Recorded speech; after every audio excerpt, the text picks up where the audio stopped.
السلام عليكم ورحمة الله وبركاته. akhyaarta waan idin salaamay. waa fideogeenii labaad si yaroo kooban aan halkan idinka soo gudbinayo. maalin dhaweyd waxaanu ka sheekeynay kitaab ka warramaya kutubta fikirka islaamka oo ah alislaam bayna jahli abnaa'ihi wa casi culamaa'ihi oo qoray cabdulqaadir cawda. maanta waxaan doonayaa inaan si yaroo kooban idinku soo bandhigo kitaab kale oo ka mid a kutubta waaweyn waqtigan casriga ah 10 sano u dambeeyey la qoray, kana mid ah kutubta taariikh weyn oo ballaaran sida. kitaabkaasi waxaa la yidhaahdaa ataxawulaat alkubra, isbedelada waaweyn baa la yidhahdaa. ataxawulaat alkubra mustaqbal alcaalam alislaami bacda 100 caam min alxarb alcaalamiyati aluulaa. kitaabka waxaa la yidhaahdaa 100 sano kadib dunida islaamka isbedeladii ku dhacay, 100 sano kadib dagaalkii koobaad ee adduunka. waxaa qoray wargeyska lagu magacaabo majalat ulbayaan oo ka mid ah meelaha saqaafadda islaamka baahiya oo aada u weyn ayaa meelaha aadka u waaweyn ee qoraalada badanna sameysa ayay ka mid tahay. marka majalat ulbayaan oo culimo fara badan ama dad badan aqoon-yahana kaashanaysa ayaa qortay buuggaasi. buuggan wuxuu ka kooban yahay 464 page buu ka kooban yahay. waa kutubta dhexe. qofka wax akhriya ama si fiican wax u akhriyaa 1 toddobaad ama 10 cisho ayuu ku akhri karaa. buuggan wuxuu ka kooban yahay 5 chapter. chapterka koobaad waxaa la yidhaha taxawulaat alfikriya, isbedelada fikirka ee 100 sano dhacay ayuu ka warramayaa. duulimaadka fikirka lagu soo qaaday ayuu ka warramayaa. dowladda cuthmaaniyiinta ee muslimiinta maamulasay iyo sida u dhacday, asbaabteedii gudaha iyo dibadda, inay dhacdo decline uu ku dhaco, waxyaalihii keenay buu ka warramayaa. wuxuu ka warramayaa oo kale cilmaaniyadda sidii caalam alislaami u timid iyo xididada ay ku samaysatay buu ka warramayaa. wuxuu ka warramayaa xisbiyadii shuuciga iyo hanti wadaagga iyo caalam alislaami siday u baabiyeen ama ay markaasi afkaartooda ugu baahiyeen, iyo sida ururada dumarku ay bilaabmeen buu chapterka koobaad intaasuu ka warramayaa caalam alislaami.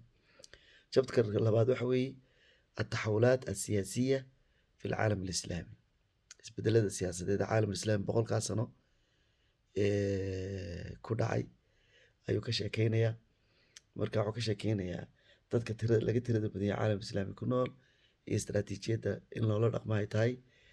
wuxuu ka sheekeynayaa ididilooyinkii turkiga, wuxuu ka sheekeynayaa heshiiskii balfour iyo samaysankii dowladda yuhuudda iyo caalamka islaamka saameynta ku samaysay gaar ahaan dunida carabta. wuxuu ka sheekeynayaa kor u kaca iyo hoos u dhaca cadaawadda dhex taala dadka reer galbeedka ee muslimiinta. wuxuu ka sheekeynaya chapterka labaad asiraac almadhabi waalcirqi fi alcaalam alislaami, loolanada madhabeed iyo ururada isdilaya iyo cirqiga iyo abtirsiinta la isku dilayo ee caalam islaami ka buuxda. chapterka saddexaad wuxuu kaga warramaya ataxawulaat asiyaasiya dowliya, isbedelada siyaasadeed ee adduunka ka dhacay 100 sano ee dagaalkii labaad ee adduunka. wuxuu ka sheekeynayaa ururada institutionada